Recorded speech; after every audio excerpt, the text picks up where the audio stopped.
नमस्कार, D focus channel में आप सभी का स्वागत है। जैसा कि आप देख रहे हैं, लगातार और बरसों बरस से बोकारो के विद्यार्थी बोकारो के साथ साथ पूरे झारखंड और देश का मान बढ़ाने का काम कर रहे हैं। अभी कुछ दिन पूर्व ही आपने देखा था कि कई विद्यार्थियों ने IAS जैसी प्रतिष्ठित परीक्षा पास कर बोकारो का मान बढ़ाया है और अब जब ICSE ने 12th बोर्ड का रिजल्ट जारी कर दिया है तो बोकारो के होनहार विद्यार्थियों ने इसमें भी परचम लहराने का काम किया है। सेंट जेवियर स्कूल की प्रीति कुमारी ने IA यानी जो क्लास अंका है उसमें 95.75% मार्क्स लाकर पूरे स्कूल में दूसरा स्थान हासिल कर बोकारो का मान बढ़ाने का काम किया है। इस समय उनके पूरे परिवार के साथ हम लोग क्लास में मौजूद हैं। उनके माता पिता और खुद प्रीति भी मौजूद है। इनसे जानते हैं कि कैसे डेडिकेशन के साथ पढ़ाई की और इस मुकाम तक पहुंचने का काम किया। सबसे पहले आपको स्वागत हो प्रीति जी, बधाई भी है। शुक्रिया। और कहा जाता है कि जो पढ़ाई होती है, आर्ट्स की पढ़ाई में अक्सर कहा जाता है कि बड़ा टफ होता है क्योंकि उसमें पॉइंट टू पॉइंट लिखना बड़ा मुश्किल होता है, उसमें भी ICSE बोर्ड में। तो कैसे तैयारी की थी आपने? हाँ, तो बिल्कुल आर्ट्स में मार्क्स तो बहुत 90% से ऊपर नहीं मिलता है क्योंकि सब्जेक्टिव टॉपिक होता है, तो लोग मार्क्स ऐसे ही काट लेते कि इससे भी बेटर लिख सकता था बच्चा। तो आर्ट्स में याद करने से ज़्यादा समझना ज़रूरी है क्योंकि ज़्यादा उसका कोई यानी अच्छे से पढ़ो, 1-2 घंटा ही पढ़ो लेकिन अच्छे से पढ़ो, फोकस के साथ पढ़ो। ये नहीं कि दिन भर किताब लेके बैठे हुए हैं, उससे कोई फ़ायदा नहीं होता।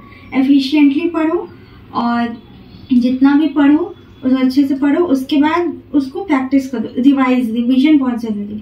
कौन कौन सा सब्जेक्ट रहा आपका इसमें? सोशियोलॉजी, इकोनॉमिक्स और history, sociology, economics, English, Hindi language. हाँ। और ये तीनों ऑप्शन था।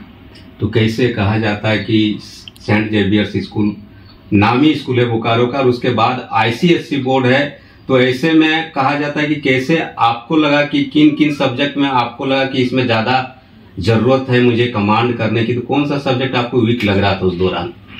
मेरा तो सारा ही वीक था स्टार्टिंग से। जी। लेकिन इकोनॉमिक्स मेरा बहुत वीक था और सोशियोलॉजी में मार्क्स नहीं आ पाते।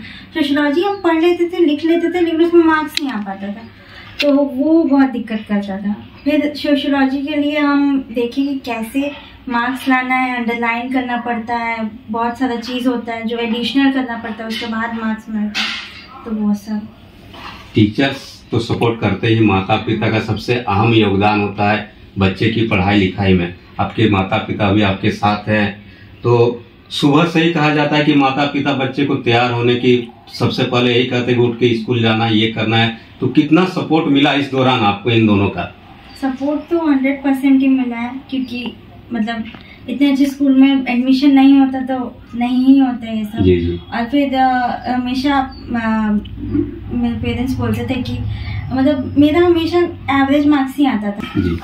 प्रेप से लेके 11 तक मेरा एवरेज ही मार्क्स आया है, 60, 70, 80 इसी में रह जाते थे। तो लेकिन फिर भी ये लोग को लगता था कि नहीं अभी नहीं, एक बार तो करेगी, एक बार तो अच्छा आएगा। ये लोग कभी ऐसे गिव अप नहीं किए मेरे पे, तो ये लोग को बहुत सपोर्ट था। तो शुरू से जेवियर में ही थी? हाँ, हम तब से जेवियर में ही। मतलब 70% 60% आया, तब भी माता पिता ने आपको प्रोत्साहित किया कि जेवियर में ही रहो और यहीं से पढ़ाई करो, एक न एक दिन बेटर रिजल्ट आएगा। हाँ, बिल्कुल ऐसा है। टीचर्स भी बोलते थे कि थोड़ा बेटर कर सकती है, लेकिन नहीं हो पा रहा था उस टाइम। तो फिर भी ये लोग गिव अप नहीं किए, ये बोले कि हाँ करेगी, भरोसा है।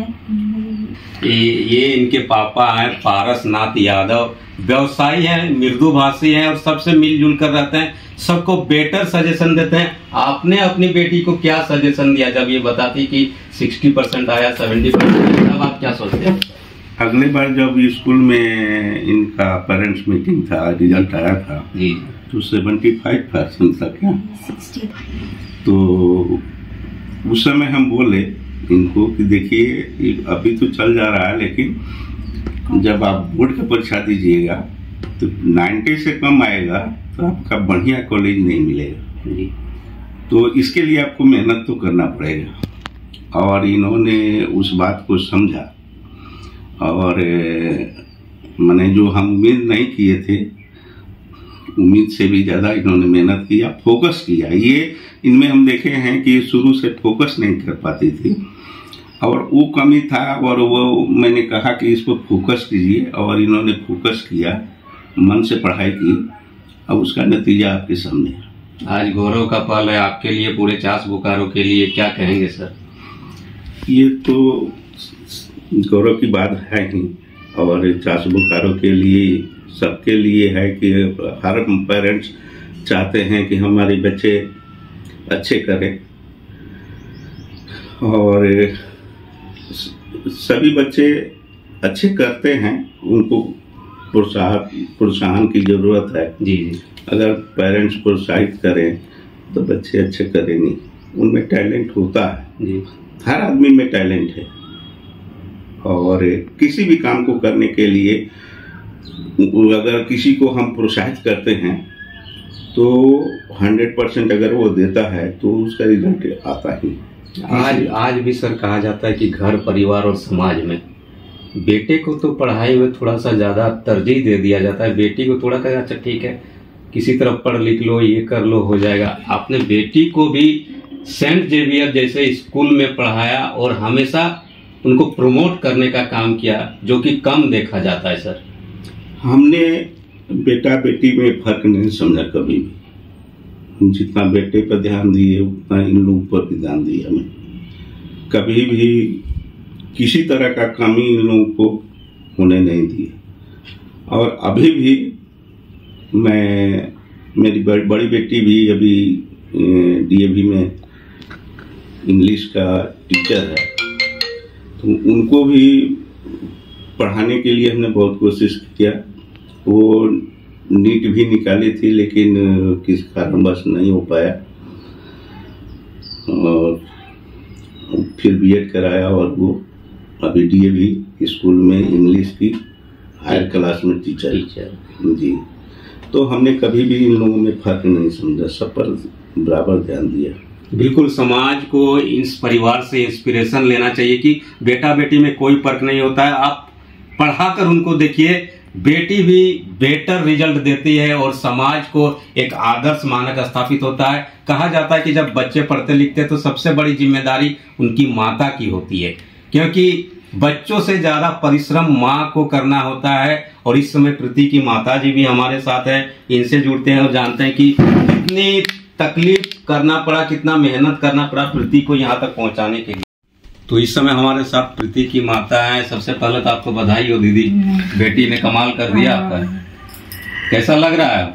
बहुत अच्छा लग रहा है। अच्छा, कभी भी नहीं सोचे थे कि हमारी प्रीति इतना ऊंचाई छुएगी।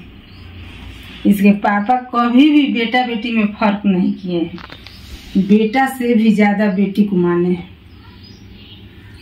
आपको कितना मेहनत करना पड़ा प्रीति को यहाँ तक पहुँचाने के लिए, क्योंकि माँ को ही सबसे ज्यादा कष्ट होता है। माँ को तो कष्ट होता है, लेकिन कोई बात नहीं, बच्चे लोग हैं। वही थोड़ा शुरू में आलसी जैसा रहती थी, उठाना पड़ता था, बाद में संभल गई जी। हम कभी सोचे नहीं थे कि इतना अच्छा करेगी। हाँ, पढ़ने में ठीक थी लेकिन ध्यान नहीं देती थी। अब जब ध्यान दी तो कमाल कर दी, सबसे अच्छा कर गई। बड़ी बेटी भी मेरी अच्छी ही है, वो भी डॉक्टरी का तैयारी पूरा करवाए थे, लेकिन फिर बाद में नहीं हो पाया तो टीचर बनी। और सब ठीक है। अब आगे और मेहनत करना होगा, क्योंकि अब ये हो सकता है बाहर जाएंगे पढ़ाई करने के लिए। हाँ, इसको अच्छा कॉलेज में डालेंगे, पढ़ेगी लिखेगी, अपना पापा का सपना, हम लोग को जो सपना है साकार करेगी। इनका पापा का शुरू से ही यही सपना था कि कोई हम भेदभाव नहीं करेंगे और बेटी लोग को एक दिन कुछ न कुछ बनाएंगे। बिल्कुल, बेटी को कुछ ना कुछ बनाएंगे। अब आगे क्या सोच रही है, क्या करना है आगे चलकर प्रीति? अभी तो मेन फोकस कॉलेज अच्छा मिल जाए उस पे, उसके बाद बीए और सिविल सर्विसेज करेंगे। उम्मीद है सिविल सर्विसेज में निकल जाएगा, लेकिन एक बैकअप ऑप्शन भी रखना चाहिए। तो उसके लिए साइकोलॉजिस्ट सोचा। साइकोलॉजी से ग्रेजुएशन करेंगे क्या? हाँ, मतलब साइकोलॉजी ऑनर्स। हाँ, BA साइकोलॉजी में। झारखंड या झारखंड से बाहर जाएंगी पढ़ने के लिए? हाँ, झारखंड से बाहर तो बाहर। दिल्ली यूनिवर्सिटी में फॉर्म आ गया है क्या? अप्लाई किया था आपने क्या? हाँ, अभी तो CUET का एग्जाम होगा, उसके बाद वो लोग का फॉर्म आएगा। CUET में निकल जाएगा तो DU, BHU, AU ये सब मेन है, इसमें से किसी में भी हो जाएगा। बिल्कुल, किसी में भी हो जाएगा। ये प्रीति कुमारी है जिन्होंने सेंट जेवियर स्कूल से IA में बहुत ही बेहतर मार्क लाकर बोकारो के बच्चों के लिए एक प्रेरणा देने का काम किया है, और अब इनका सपना है कि ये सिविल सर्विसेज में जाएंगी, उसमें एक बेहतर मुकाम हासिल करेगी और बोकारो का मान सम्मान बढ़ाएगी। तो इसीलिए कहा जाता है कि बेटियां भी बेटों से कम नहीं होती है, इन्हें पढ़ाइए और ये घर परिवार के साथ साथ समाज को एक सशक्त रास्ता देने का काम करेगी। प्रीति और उनके परिवार को इस बेहतर मुकाम के लिए प्रीति ने जो हासिल किया उसके लिए डी फोकस परिवार की तरफ से बहुत बहुत बधाई। और बोकारो में जो ICSE में बेहतर रिजल्ट लाने वाले विद्यार्थी हैं सभी को और उनके परिवार को डी फोकस परिवार की तरफ से बहुत बहुत बधाई।